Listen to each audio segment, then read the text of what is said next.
Hey everyone, welcome back to the channel where today we will be taking a look at the Warhammer 40,000 tank, the Ignis Purgatio, or Purgatio. I'm not quite sure how you say it. It's Latin and according to Google Translate, that means fire cleansing. Pretty cool name, if you ask me. For those of you short on time, here is my quick review. At present, the Ignis will set you back 11,000 gold. That is quite a lot of money. And for that money, you get an independent medium that has a 20-round autoloader and ATGMs.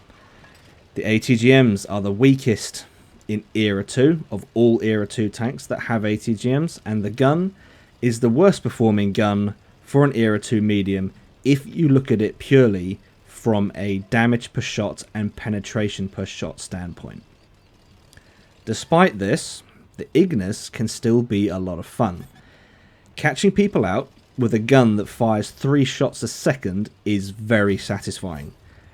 I would say though, however, it is a 100% pure skill tank. If you are new to the game, I would not recommend it. And even if you are experienced with the game, the Ignis will make you work. It is not a walk in the park by any stretch. Alright, let's take a look at this thing in a little bit more detail. Its primary weapon, a gun of unknown caliber. Tankopedia doesn't tell us. The in-game stats don't tell us. It is a Batchat 25T though, and I think the Batchat 25T had a 105mm. I could be wrong. Correct me if I'm wrong. But I'm going to assume this gun is a 105mm gun, the same thing that the Batchat 25T had. So, what does this gun do? Well, it has 280mm of pen on its standard rounds, each doing an average of 150 damage. The Ignis comes with 2500 hit points, an unboosted max speed of 65 km an hour, a view range of 505 meters, and finally 393 meters of concealment. Those are all figures with my crew. So in a nutshell, the gun is the worst in Era 2. The ATGMs are the worst in Era 2. Its hit points are the worst in Era 2. It's not going well, is it? It is, however, one of the fastest premium mediums in Era 2. It's got the best view range for a premium Era 2 medium. And its concealment is also pretty good for a premium Era 2 medium. So where does that leave us? Well, if you fire an ATGM and then immediately afterwards empty your clip of 20 rounds, which you can do in 8 seconds, you'll be completely out. Both weapon systems will be reloading. So for 10 seconds of potential damage, you'll be out of action in total for about 20 seconds.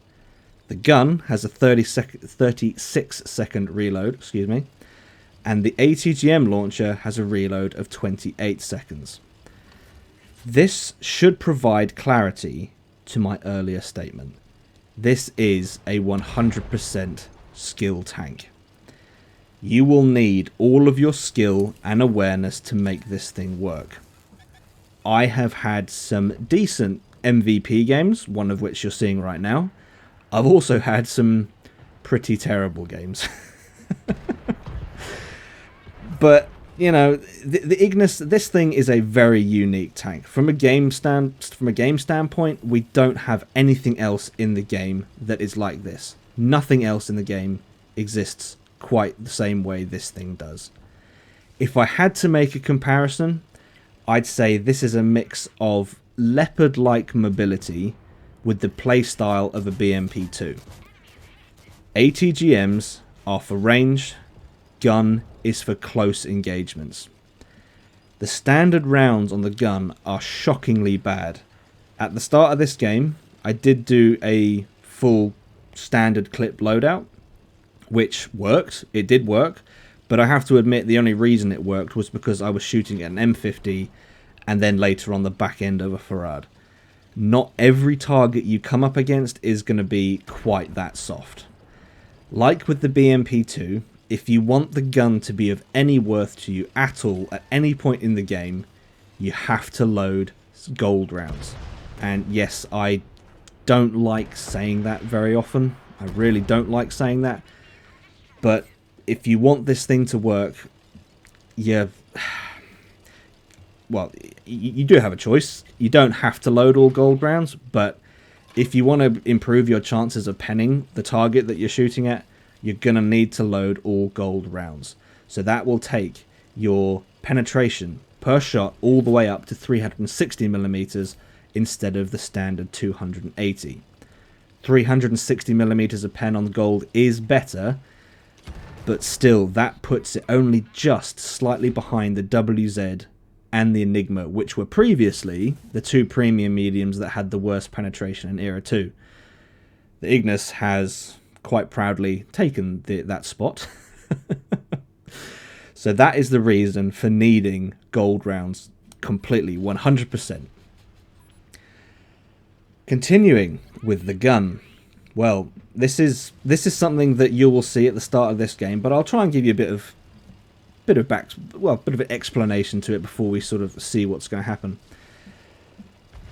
Its recoil causes issues that we have never seen before with a medium tank. The clip counter, which is the little circle that you see scrolling round as you reload, that and the reload indicator follow the recoil pattern of the gun. They do not represent the point of aim. This means that if you hold down the trigger, like I'm about to in just a second, you need to pay attention to the aim reticle rather than looking at the reload indicator. So right now I've got this Magak, a missile goes out for this Magak.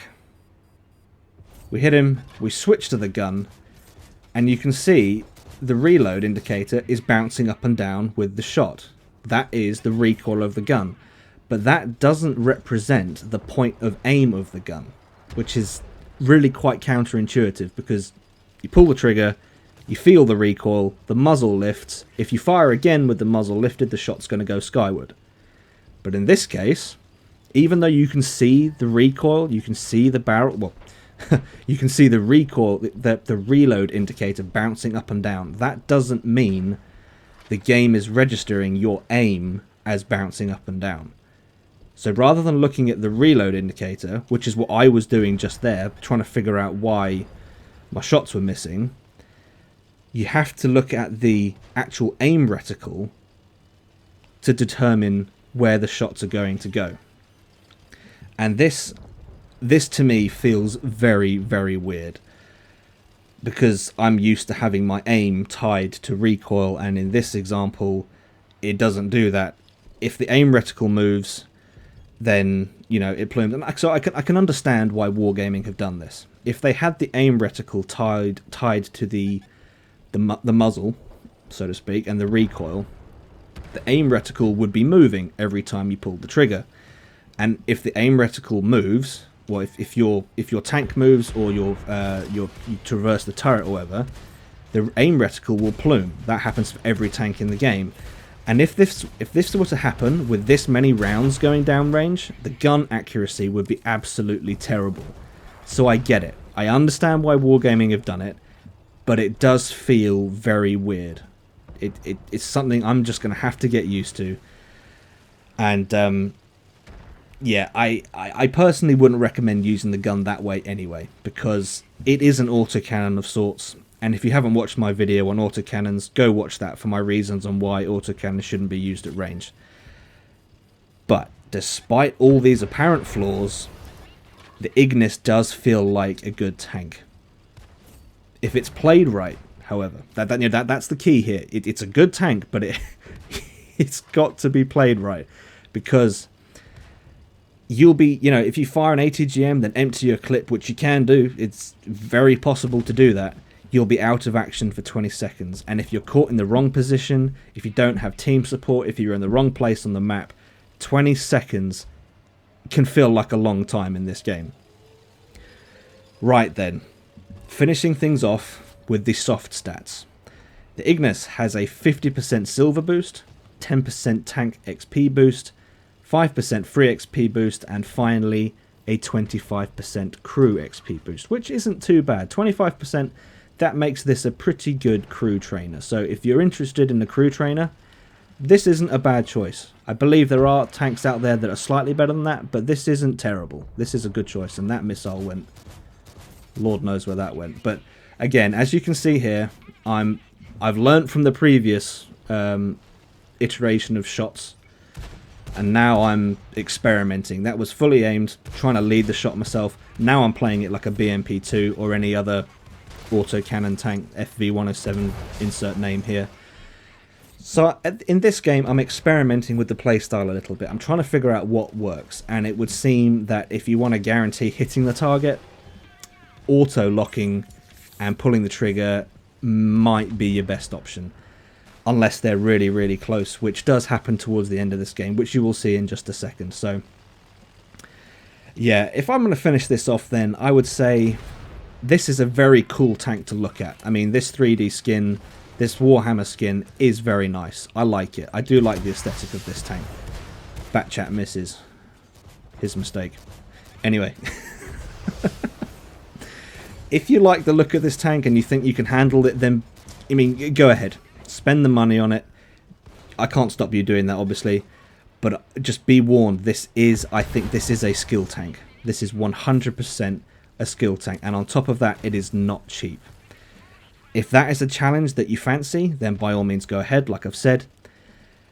But if you're uncertain, then I wouldn't recommend it.